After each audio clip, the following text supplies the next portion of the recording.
when they took you from Africa and they banned you from being called Kunta Kinte, Rasul, or Muhammad. That's right. When they took us on that westerly course, then they forced us into their names. Teach. And they called us Smith, Jones, Robinson, Green, Brown, Hogg.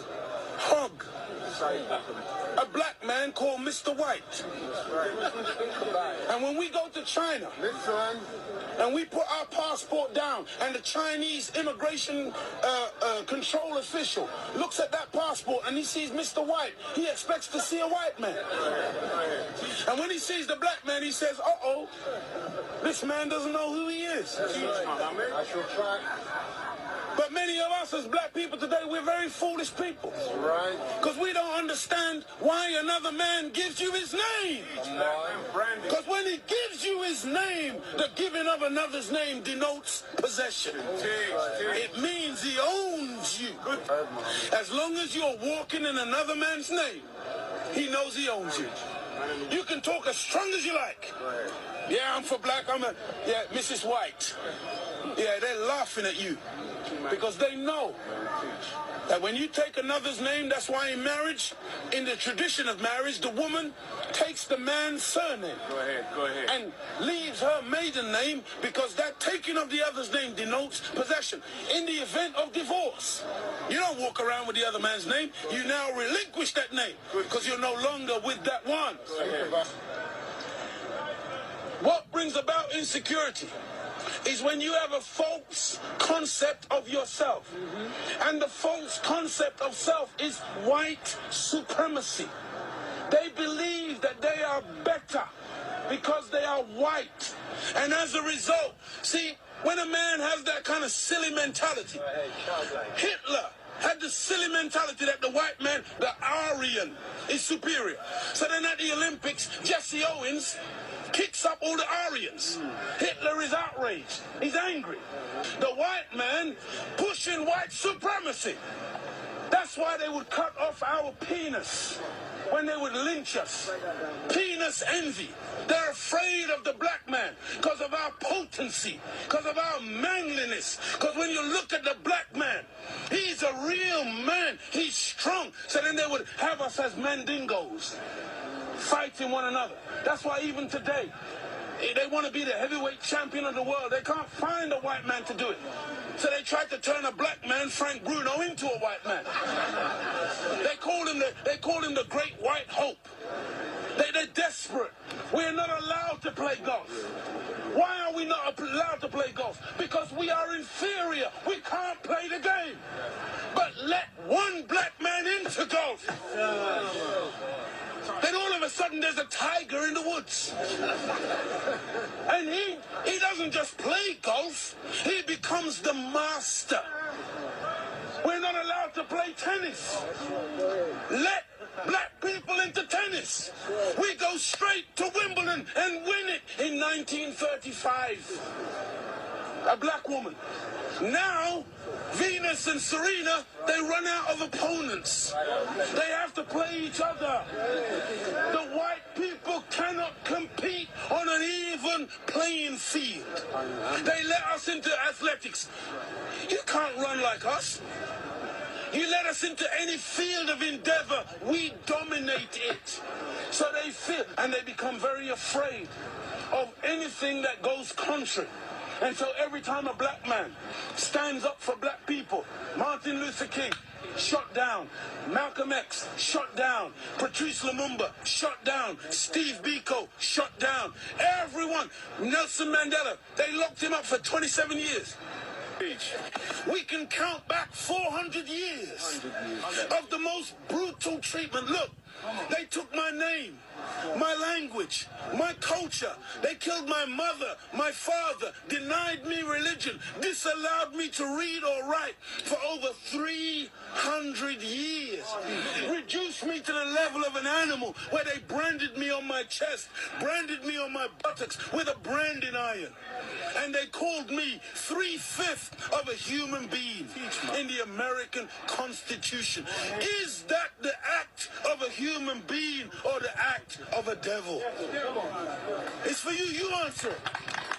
we're just calling white people names. No! We're just going on the basis of what we have experienced. Black people were taught to hate ourselves. Right. Even to this day, many of my people suffer from self-hatred. And you will see us trying to change our skin color.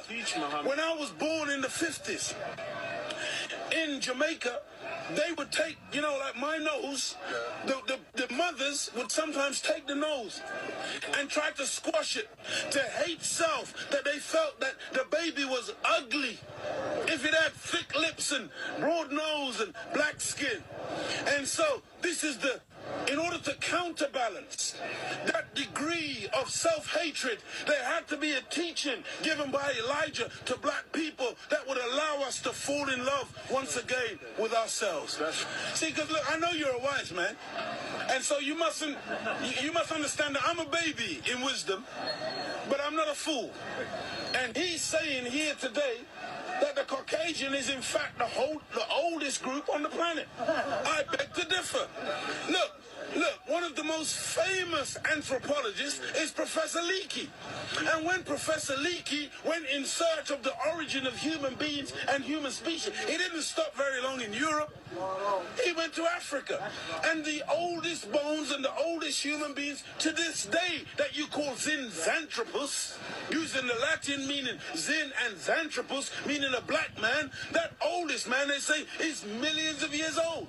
You went back and found one even older than that. You called her Lucy, a black woman. Go ahead. And every sensible historian, anthropologist today agrees that the black man is the father of human beings. Even your geneticist, Mr. Mendel. Go ahead. You have Mendel's law. Go ahead. Mendel says that light eyes are recessive. Light skin is recessive. You can take the recessive, the dark skin is dominant, the dark eyes are dominant. You can take the recessive from the dominant, but you can't get the dominant from the recessive. This is Mendel's law. And so all of your scientists have proved that you can't look. Black is not even a color. That's right. Black is the mother and father of all colors. And if you want a baby, even if the woman is a white woman, the baby has to come out of the triple darkness of her womb. And this is the origin of all life. Within the black, you have the whole color spectrum. But in white, two white people laying down together, they can only produce white.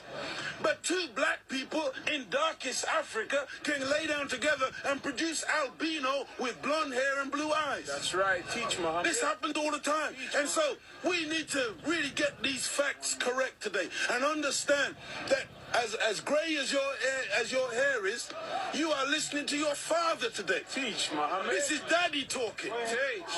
And we mustn't turn. No, this is true. I'm not mocking.